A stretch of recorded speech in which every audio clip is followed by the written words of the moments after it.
ಆಗಿದೆ, ಅನುಕೂಲ ಆಗಿದೆ. ಅರ್ಧದಷ್ಟು ಪರಿಹಾರ ಆಗಿದ್ರೆ ಇನ್ನೂ ಮಳೆ ಬರ್ತೈತೆ. ಇನ್ನೂ ಮಳೆ ಅಕ್ಟೋಬರ್ವರೆಗೆ ಮಳೆ ಇದೆ.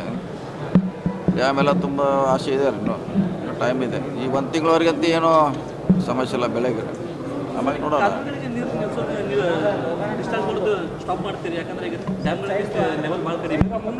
ಡ್ಯಾಮ್ನಾಗ ಇಲ್ಲಾಂದ್ರೆ ಆಟೋಮೆಟಿಕ್ ಸ್ಟಾಪ್ ಆಗೇ ಆಯ್ತು ಅದು. ನದಿಯಲ್ಲಿ ಕೂಡ ನೀರಿಲ್ಲ, ಹಿಂಗಾಗಿ ಆಟೋಮೆಟಿಕ್ ಸ್ಟಾಪ್ ಆಗಿದೆ. ಕುಡಿಯೋ ನೀರಿಗೆ ಈಗೆಲ್ಲ ಹಿಡಿದೆಲ್ಲ ನೀರಿಗೆ, ಕುಡಿಯೋ ನೀರಿಗೆ ಮಾತ್ರ. ಬೆಳಗ್ಗೆ ಅಂತೂ ಸದ್ಯಕ್ಕಿಲ್ಲ. ಜಾಸ್ತಿ ಆದರೆ ಕೊಡ್ತೀವಿ. ಸರ್, ಈಗ ರಾಮದುರ್ಗ ಸೇರಿದಂತೆ ಕೆಲವೊಂದಿಷ್ಟು ಕಡೆ ಮಳೆ ಆಗಿಲ್ಲ, ಹೀಗಾಗಿ ಆ ಭಾಗದ ಜನರು ಬೆಳೆ ಬೆಳೆದು ಸಂಕಷ್ಟದಲ್ಲಿದ್ದಾರೆ. ಅದೇ ಹೇಳಿದಿಲ್ಲ, ಮನೆ ಸರ್ವೆ ಮಾಡ್ತಾರೆ ಅಂತ ಹೇಳಿದಿಲ್ಲ. ಸರ್ವೆ ಮಾಡಲಿಕ್ಕೆ ಡಿ ಸಿ ಅವರು ಆದೇಶ ಮಾಡ್ತಾರೆ. ಯಾರಿಗೆ ಹೋಗಿದೆ ಸರ್ಕಾರ ನಿರ್ಧಾರ ಮಾಡಿದ್ರೆ ಏನು ಕೊಡಬೇಕು ಏನು ಕೊಡಬಾರ್ದು ಅಂತ. ಅದೇ ಸರ್ವೆ, ಅದೇ ಫಸ್ಟ್ ಸರ್ವೆ ಆಗ್ಬೇಕಲ್ಲ. ಫಸ್ಟ್ ಸರ್ವೆ ಆಗ್ಬೇಕು. ಯಾಕೆ ಕೆಲವರು ಬೆಳೆ ಬಂದಿದೆ, ಕೆಲವ್ರು ಬಂದಿಲ್ಲ. ಎಲ್ಲ ನಮ್ಮನೆ ಇದೆ ಅದರಲ್ಲಿ.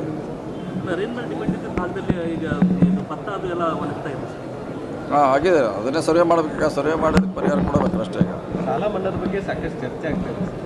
ಅದು ಗೊತ್ತಿಲ್ಲ, ಸರ್ಕಾರ ಮಾಡಬೇಕ್ರಿ. ಅದು ಸರ್ಕಾರದಲ್ಲಿ ಚರ್ಚೆ ಆಗಬೇಕು. ನಮ್ಮಂತಲ್ಲಿ ಇಂಡಿವಿಜುವಲ್ ಹೇಳಲಿಕ್ಕೆ ಆಗೋಲ್ಲ. ಸರ್, ಈಗ ಕ್ಯಾಬಿನೆಟ್ ವಿಸ್ತರಣೆ ಬಗ್ಗೆ ರಾಹುಲ್ ಗಾಂಧಿ ಅವರು ಬಂದಿದ್ದಾರೆ. 2-3 ದಿನದಲ್ಲಿ ಆಗ್ಬೋದು ಅನ್ನೋ ನಿರೀಕ್ಷೆ ಇದೆ. ಗೊತ್ತಿಲ್ಲ ನನಗೂ. ನಾವು ಇಲ್ಲೇ ಅದ್ರ ಗೊತ್ತಿಲ್ಲ. ಬೆಂಗಳೂರು ಹೋದ್ಮೇಲೆ ಗೊತ್ತಾಗೋದು. ನೋಡೋಣ. ಆಗ್ತದೆ, ಯಾವಾಗ ಬೇಗ ಆಗ್ಬೇಕಂತ ಇದೆ ರೀ ಎಲ್ಲರದು ಅಭಿಪ್ರಾಯ. ಬೇಗ ಆಗಲಿ ಅಷ್ಟೇ. ಯಾಕಂದರೆ ಹರಿಪ್ರಸಾದ್ ಅವ್ರ ಹೆಸರು ಬರ್ತಾ ಇದೆ ಮತ್ತು ಕ್ಯಾಬಿನೆಟ್ ಕೆಪಿಸಿಸಿ ಅಧ್ಯಕ್ಷ ಇದ್ದಾಗೂ ಬರ್ತಾ ಗೊತ್ತಿಲ್ಲ. ಅದ್ರ ಬಗ್ಗೆ ನಾವು ನೋಡೋಣ. ಬೆಳಗಾವಿ ಜಿಲ್ಲೆಗೆ 3 ಸಚಿವ ಸ್ಥಾನ ಬೇಕಂತ ಕೇಳಿದಾರೆ. ದೊಡ್ಡ ಜಿಲ್ಲೆ ಇದೆ, ಕೊಡಬೇಕು. ದೊಡ್ಡ ಜಿಲ್ಲೆ ಇದೆ, ಕೊಡಬೇಕು. ಕೊಟ್ಟರೆ ಒಳ್ಳೇದಾಗುತ್ತೆ. ನಾವು ಯಾರಿಗೆ ಶಿಫಾರಸು ಮಾಡಿಲ್ಲ. ಹೈಕಮಾಂಡ್ ಅದನ್ನು ತೀರ್ಮಾನ ಮಾಡ್ತೀವಿ. ಇಲ್ಲ, ನಮ್ಮ ಯಾರು ಸಂಪರ್ಕ ಮಾಡಿಲ್ಲ. ಅಂತಿಮವಾಗಿ ಹೈಕಮಾಂಡ್ ತೀರ್ಮಾನ ಮಾಡ್ತಾರೆ. ಕೆಲ ಶಾಸಕರ ಮೇಲೆ ಭಾಳಷ್ಟು ನಿರೀಕ್ಷೆ ಇದ್ದಾರೆ. ನೋಡೋಣ, ಅದೆಲ್ಲ ಹೈಕಮಾಂಡ್ ಅವ್ರು ಮಾಡ್ತಾರೆ. ಯಾರು ಪಕ್ಷಕ್ಕೆ ಅವಶ್ಯಕತೆ ಇದೆ, ಮುಂದಿನ ಚುನಾವಣೆಗೆ ಯಾರು ಅನುಕೂಲ ಆಗ್ತಾರೆ ಆ ದೃಷ್ಟಿ ಇಟ್ಕೊಂಡು ಮಾಡ್ತಾರೆ ಅಷ್ಟೇ. ಸಿದ್ದರಾಮಯ್ಯ ಅವರು ಮುಂದಿನ ದಿನಗಳಲ್ಲಿ ಪಕ್ಷ ಸಂಘಟನೆಯಲ್ಲಿ ತೊಡಗಿಸ್ಕೊಳ್ತಾರೆ ಅದು ಹೇಳಿದ್ರು. ನಾವು ಹಿಂದೆ ಹೇಳಿರಲ್ಲ ಅದನ್ನೆಲ್ಲ. ಹಿಂದೆ ನಾವು ಹೇಳಿದ್ವಿ, ಎಲ್ಲರೂ ಅದನ್ನೇ ಹೇಳ್ತಿದ್ದಾರೆ. ಈಗ 28ರಲ್ಲಿ ಚುನಾವಣೆಯಲ್ಲಿ ಇರ್ತಾರೆ. ಅವ್ರ ನೇತೃತ್ವದಲ್ಲಿ ಚುನಾವಣೆ ನಾವು ಕೂಡ ಹೇಳಿದ್ವಿ. ಪಕ್ಷ ಕೆಲಸ ಮಾಡೇ ಮಾಡ್ತಾರೆ. ಅಹಿಂದ ನಾಯಕತ್ವದ ಸಾರಥಿ ಯಾರು ಅನ್ನುವಂಥದ್ದು ಸಾಕಷ್ಟು ಪ್ರಶ್ನೆಗಳು ಇರುವಂಥದ್ದು. ಏನಾದರೂ ಅಂಥ ಚರ್ಚೆ ಮಾಡೋದೇನು ಅವಶ್ಯಕತೆ ಇಲ್ಲ. ಅದನ್ನೇ ಅಷ್ಟು ಡೈಲ್ಯೂಟ್ ಮಾಡೋದು ಅವಶ್ಯಕತೆ ಇಲ್ಲ. ಕಾಲಕ್ಕೆ ಅದು ಗೊತ್ತಾಗ್ತದೆ. ಯಾಕಂದರೆ ಸತೀಶ್ ಜಾರಕಿಹೊಳಿ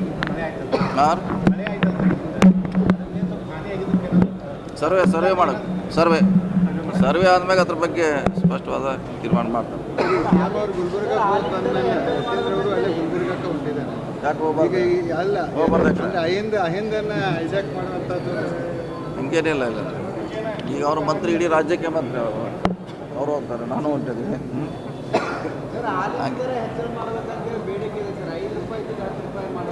ಅದು ಗೊತ್ತಿಲ್ಲ. ನೋಡೋಣ. ಅದಕ್ಕೆ ಮಂತ್ರಿ ಬರಬೇಕು. ಮಂತ್ರಿ ಬಂದ್ಮ್ಯಾಗ ಡಿ ಸಿ ಅಂತ ಹೋದ್ರೆ ಮಂತ್ರಿ ಯಾರಿಲ್ಲ ಈಗ. ನೋಡೋಣ. ಈಗ ನನಗೆ ಜಾಸ್ತಿ ಹೇಳಿದ್ದಾರೆ. ಡಿ ಸಿ ಅವ್ರ ಜೊತೆ ಮಾತಾಡಿ ಅದಕ್ಕೆ ಪರಿಹಾರ ಕಂಡುಕೊಳ್ತೀವಿ. ಓಕೆ. ಹೇಳಿ. ಏನು ಜಿಲ್ಲೆ ಒಳಗೆ ಸುಗಮವಾಗಿ ನಡೀತಾ ಇದೆ. ಇನ್ ಟೈಮ್ನಾಗ ಬಹುಶಃ ಎಲ್ಲ ಕಂಪ್ಲೀಟ್ ಆಗ್ತವೆ. ಯಾಕಂದರೆ ಮ್ಯಾಪಿಂಗ್ ಏನಾಗಿದೆ ಅಷ್ಟನ್ನು ಮಾಡಲಿಕ್ಕೆ ಎಲ್ಲ ಉತ್ಸುಕರಾಗಿದ್ದಾರೆ. ಮುಗಿತದೆ. ರಾಜ್ಯ ಸರ್ಕಾರ ದುರ್ಬಳಕೆ ಮಾಡ್ಕೊಳ್ತಾ ಇದೆ. ಅದೇನು ಗೊತ್ತಿಲ್ಲ. ಅದು ಬಿಜೆಪಿ ಅವರು ಮಾಡ್ತಾ ಇದ್ದಾರೆ. ಇಲ್ಲ, ಇಲೆಕ್ಷನ್ ಕಮಿಷನ್ ಅಲ್ಲೇ ಡೆಲ್ಲಿಯಲ್ಲಿದೆ. ಅವ್ರಿಗೆ ಹೇಳ್ತಾರೆ, ಅವರೇ ಎನ್ಕ್ವೈರಿ ಮಾಡ್ತಾರೆ. ಯಾವುದು ಸಮಸ್ಯೆ ಆಗಿದೆ, ಎಲ್ಲಿ ಗೊಂದಲ ಆಗಿದೆ ಮಾಡಲಿ. ಅವರು ಹೆಂಗಾರು ಈಗ ದೂರು ಕೊಟ್ಟಿದ್ದಾರೆ. ಅದ್ರಾಗ ಎನ್ಕ್ವೈರಿ ಮಾಡಲಿ. ಬೆಳಗಾವಿಯಲ್ಲಿ 3 ದಿನ RSS ಸಭೆ ಆಯಿತು. ಸಭೆಯಲ್ಲಿ ಕೆಲವೊಂದಿಷ್ಟು ವಿಚಾರಗಳ ಚರ್ಚೆಗೆ ಬಂದಿದೆ. ಜನಸಂಖ್ಯೆ ಅಸಮತೋಲನ ಇರ್ಬೋದು, ಜೊತೆಗೆ ರಾಮ ಮಂದಿರ ವಿಚಾರ ಇರ್ಬೋದು, ಜೊತೆಗೆ RSS ಟೀಕೆ ಯಾರು ಮಾಡ್ತಾರೆ ಅವ್ರಿಗೆ ಉತ್ತರ ಕೊಡೋದಿಲ್ಲ. ನೇರವಾಗಿ ನೀವು ಸಂಘಟನೆ ಮೂಲಕ ಉತ್ತರ ಕೊಡಿ ಅನ್ನೋದು. ಯಾರು ಹೇಳಿದ್ರು? ನಿಮ್ಗೆ ಯಾರು ಹೇಳಿದ್ರೆ? ಪ್ರೆಸ್ ಮನೆಗೆ ಹೇಳಿದ್ರಾ? RSS ಏನು ಹೇಳೋ ಹೊರಗಡೆ ಬರೋಲ್ಲ. ಅದು ಗುಪ್ತವಾಗಿರ್ತದೆ.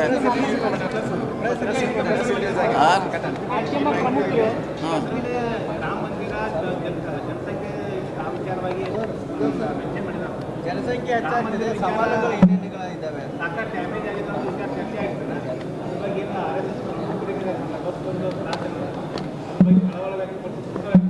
ಜನಸಂಖ್ಯೆ ಅಲ್ಲ ಸರ್ ರಾಮ ಮಂದಿರ ಹುಂಡಿ ಕಳ್ತನ ಅದು ಗಂಭೀರ ವಿಷಯ ಅದು ಗಂಭೀರ ವಿಷಯ. ಅದ್ರ ಬಗ್ಗೆ ಎನ್ಕ್ವೈರಿ ಆಗಲೇಬೇಕು. ಈಗಲೇ ಮಾಡ್ತಿದ್ದಾರೆ. ಅದು ಸರಿಯಾದ ದಿಕ್ಕಿನಲ್ಲಿ ಯಾರು ದೋಷಿ ಇದ್ದಾರೆ ಅವ್ರು ಟಾರ್ಗೆಟ್ ಮಾಡಬೇಕು ಅವರು. ಖಾಸಗಿ ಫೈನಾನ್ಸ್ಗಳ ವಿರುದ್ಧ